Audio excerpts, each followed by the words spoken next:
Nah, jadi kalau kita bicara masalah mahasiswa, guru, dosen abad 21, tentu ini berbeda ranahnya. Karena apa? Konteks ini yang harus kita padukan bahwa dalam konteks keberagaman teknologi yang begitu banyak, yang begitu beragam, tentu ini juga akan bisa kita lihat. Nah, saya ingin katakan pada teman-teman bahwa konteks kebersamaan kita, kalau kita lihat sebagai mahasiswa dan dosen abad 21, saya ingin katakan bahwa sebagai mahasiswa pendidikan bahasa dan sastra Indonesia, bukan semata-mata kita harus menjadi guru bahasa Indonesia.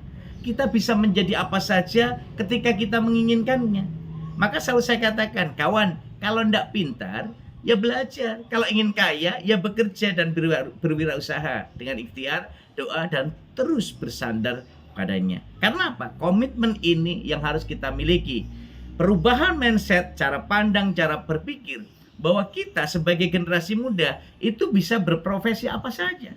Bisa menjadi guru, bisa menjadi dosen, bisa menjadi wirausahawan, bisa menjadi profesi lainnya, dan apapun itu ketika kita inginkan.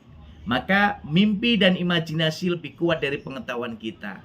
Sehingga kita pun akan memiliki kekuatan untuk bisa menunjukkan sebenarnya diri kita, kekuatan kita akan memberikan salah satu nyala api bagaimana bara semangat ini kita wujudkan. Kalau teman-teman, mohon maaf, kita akan melihat dari berbagai sisi.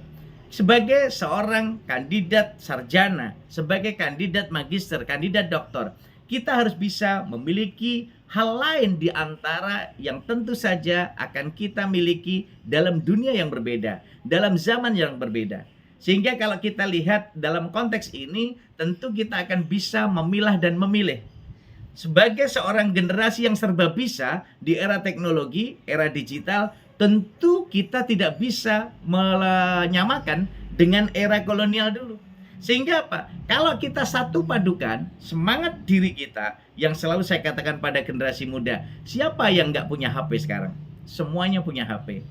Cuma pertanyaannya, HP itu untuk apa? Diapakan selama 24 jam? Itu bergantung individu masing-masing. Ada yang HP-nya 24 jam hanya untuk ubah status, hanya untuk nulis WA, untuk nulis status, untuk Facebookan, untuk Twitteran, atau yang lainnya. Tapi beda dengan Mas Ilham. Kalau Mas Ilham itu 24 jam, itu hanya 1 jam untuk WA-an. Yang 23 jam untuk menelusuri jelajah literasi digital terkait dengan model-model pembelajaran inovatif, jurnal-jurnal Scopus, jurnal yang Sinta, jurnal yang Rama, yang Bima. Akhirnya sampai lupa di mana semuanya. Artinya apa teman-teman hebat dan luar biasa?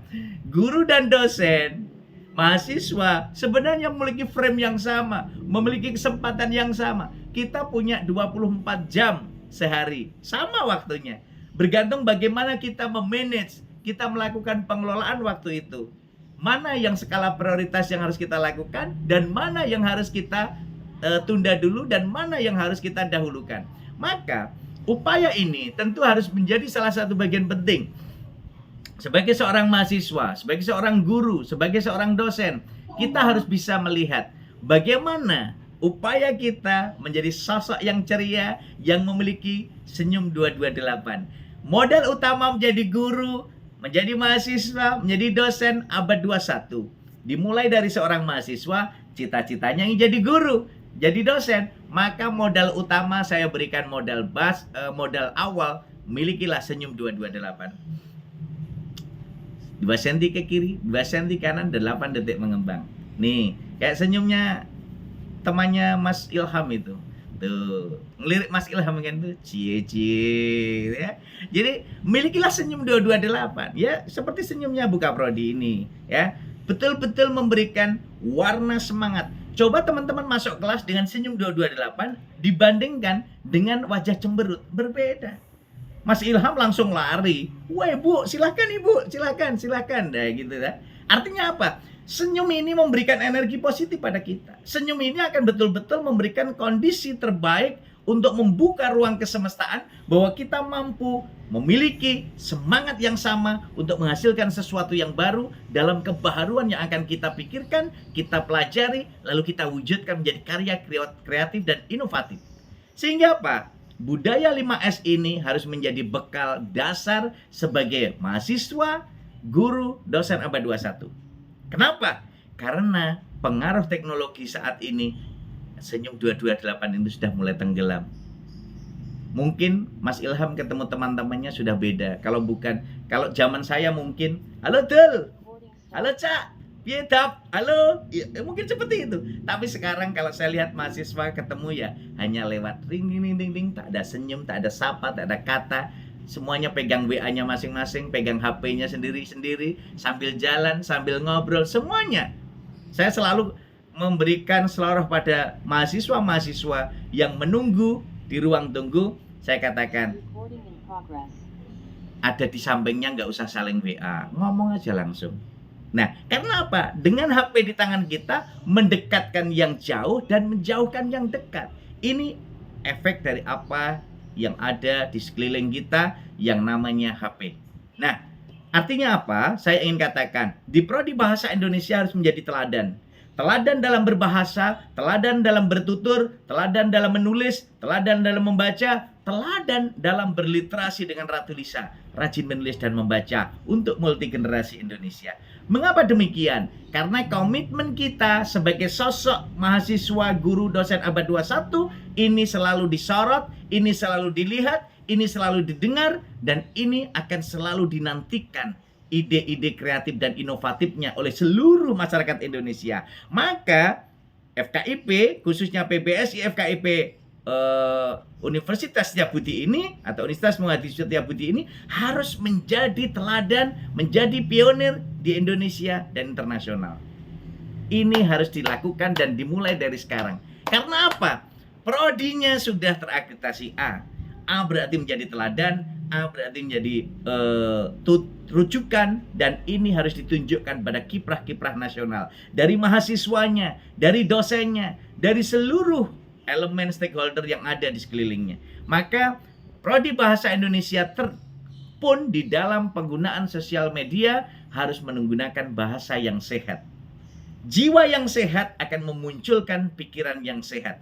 Pikiran yang sehat akan menghasilkan karya-karya inovatif yang sehat. Maka saya tidak mau mendengar, saya tidak ingin dengar bahwa mahasiswa PBSI, FKIP Umus melakukan atau terjerat kasus IT terkait dengan penggunaan sosial media. Harus betul-betul menjadi teladan. Sehingga apa? Bahasa itu sebagai jati diri yang tentu ada di dalam dan sekeliling kita. Sekarang ini 24 jam HP ada di tangan. Anak-anak, remaja, dewasa, mbah-mbah, tukang becak, siapapun coba cek, semuanya pegang HP sekarang. Tidak ada yang pegang yang lainnya. Nah, artinya apa? Peran di sini yang harus kita lakukan, wahai mahasiswa, guru, dosen, seluruh partisipan pendidikan, kita lihat bergantung siapa yang akan memilih, siapa yang akan menggunakan, dan di dalamnya tentu akan ada pilihan energi positif dan energi negatif. Energi positif ketika kita munculkan pikiran-pikiran positif, dan energi negatif ketika kita munculkan pikiran-pikiran negatif. Dan ini adalah pilihan hidup. Ini adalah kita. Ini adalah apa yang akan kita lakukan sekarang, besok, atau masa depan.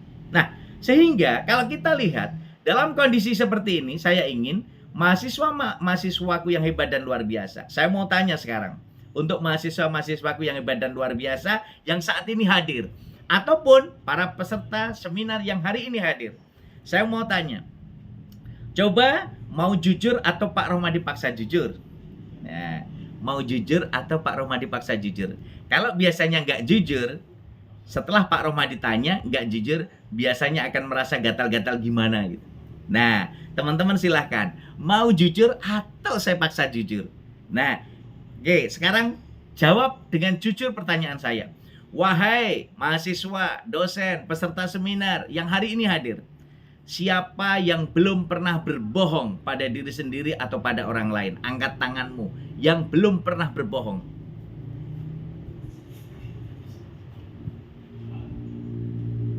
Ting tung, ting tung, ting tung, ting tung, ting tung. Nggak ada yang angkat tangan sambil senyum-senyum. di balik layar ada yang senyum-senyum. Aku kemarin berbohong ya. Aku membohongi Ilham ya. Artinya apa? Semuanya pernah berbohong. Baik diri sendiri atau yang lain. Sekarang kalau ini pertanyaan yang kedua. Kalau tidak jujur, nanti biasanya gatal-gatal. Ya. Nah, di antara teman-teman mahasiswaku yang hebat dan luar biasa, siapa di antara kalian yang belum pernah memalsukan tanda tangan dosenmu? Angkat tangan. Yang belum pernah. Yang belum pernah angkat tangan. Nah, Pak Dekan, lihat saja, berarti kalau dia tidak angkat tangan, berarti malah pernah memalsukan. Artinya apa, teman-teman? Saya ingin mengatakan bahwa teknologi yang berkembang saat ini, keniscayaan tidak akan bisa dihentikan karena perkembangan teknologi akan bergerak. Tetapi bagaimana kita membangun fondasi dasar, karakter yang kita miliki, integritas yang kita miliki, ini yang harus kita tunjukkan. Karena apa? Disinilah kekuatan kita sebagai generasi muda Indonesia yang diharapkan ke depan menjadi pemimpin-pemimpin bangsa, maka ini akan bisa kita lihat secara keseluruhan. Sehingga apa? Kalau ini nanti menjadi salah satu hal di media sosial, di YouTube, di mana-mana sekarang era keterbukaan. Di Facebook, apa yang tidak bisa kita lihat? Semua bisa kita lihat. Di seluruh pelosok negeri, 38 provinsi, dan juga negara-negara di dunia, di benua Asia, Afrika, Eropa, semua bisa kita telusuri melalui jelajah literasi digital. Nah, kalau itu bisa kita telaah semuanya, bisa kita kaji semuanya, maka di situ kekuatan kita akan muncul. Kita bandingkan, mungkin Mas Didik, Pak Dekan pernah mengalami yang ini, masih merasakan yang ini, mungkin. Tapi karena beliau kelihatannya juga sangat tua. Nah, ini kita lihat, guru-guru kita kala itu memanfaatkan yang ada. Ya, ayo, yang lain berapa? Ambil satu-satu, ambil, bagus, ya, bagus, satu, semua. Ah, ya, bagus. Lagi, semua. Ambil, ayo. Yang lain, bagus, terus. Ambil. Ayo, semua. Iya. Lihat, apa yang terjadi? Inilah yang disebut kesatuan. Jika bersatu akan kuat. Tetapi ketika sudah berdiri sendiri, maka akan hancur dan ambrol seperti ini. Ya. Sekarang kalian perhatikan yang ada di kanan kalian. Oke. Yang ini saya katakan pada teman-teman bahwa di era teknologi ini kita masih mengingat guru-guru kita kala itu. Mungkin yang ada di daerah-daerah pinggiran. Semua wilayah-wilayah itu ada keterbatasan. Sekarang eranya teknologi, tapi belum semuanya bisa tersentuh teknologi. Di daerah terdepan, terluar, mungkin akan kesulitan sinyal, kesulitan jaringan. Beda dengan daerah-daerah kita yang sudah tersentuh itu. Tetapi dalam konteks itu bagaimana kita bisa mewujudkan keabadian? Tentu dengan berliterasi dengan Ratu Lisa, rajin menulis dan membaca. Dengan membaca, dengan menulis terintegrasi di dalamnya. Dia tidak dibatasi oleh sinyal, tidak dibatasi oleh jaringan, tapi akan mampu membuka dan menembus ruang kesemestaan untuk menjadikan keabadian ini sepanjang hayat. Dari tulisan-tulisan kita akan abadi sepanjang hayat. Dari bacaan-bacaan kita akan jadi ilmu yang bermanfaat. Inilah komitmen kita sebagai mahasiswa, sebagai guru, sebagai dosen abad 21. Manfaatkan teknologi sebagai media percepatan informasi, sebagai media percepatan transfer knowledge, tetapi tidak meninggalkan komitmen integritas persatuan dan kesatuan kita.